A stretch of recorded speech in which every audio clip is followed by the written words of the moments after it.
నెల్లూరు జిల్లా బుచ్చిరెడ్డిపాలెం నగర పంచాయతీ పరిధిలో టీడీపీ నేత దినేష్ రెడ్డి ప్రతి అడుగు ప్రజల కోసమే కార్యక్రమాన్ని నిర్వహించారు. ఈ సందర్భంగా మహిళలు ఆయన్ను హారతులతో స్వాగతం పలికారు. వేర్వేరు గ్రామాల్లో కనిగిరి రిజర్వాయర్ గ్రావెల్ను అక్రమంగా తీయడంతో వంతెనకు ఊటు వచ్చిందని, అప్పుడు టీడీపీ నాయకుల సహకారంతో గ్రావెల్ మాఫియాను అడ్డుకొని రిజర్వాయర్ వంతెనను కాపాడారని, కొంతకాలం అదేవిధంగా గ్రావెల్ తవ్వకాలు జరిగి ఉంటే పలు గ్రామాలకు నీటి ప్రమాదం జరిగి ఉండేదని తెలిపారు.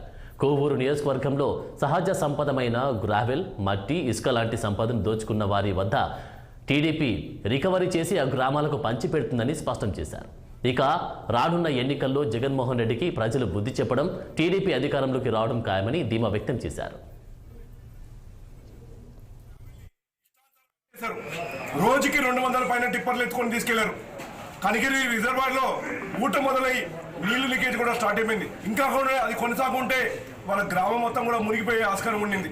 అలాంటి సమయంలో తెలుగుదేశం పార్టీ అజిటేషన్ చేసి ఆ రోజు ఆపడం జరిగింది.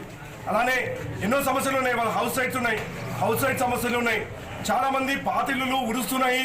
ఇప్పటి వరకు హౌస్ అప్లికేషన్స్ ఎన్నోసార్లు పెట్టారంట, కానీ ఒక్కరికంటే ఒక్కరికి కొత్త ఇల్లు వేరు గ్రామంలో ఇవ్వడం జరగలేదు.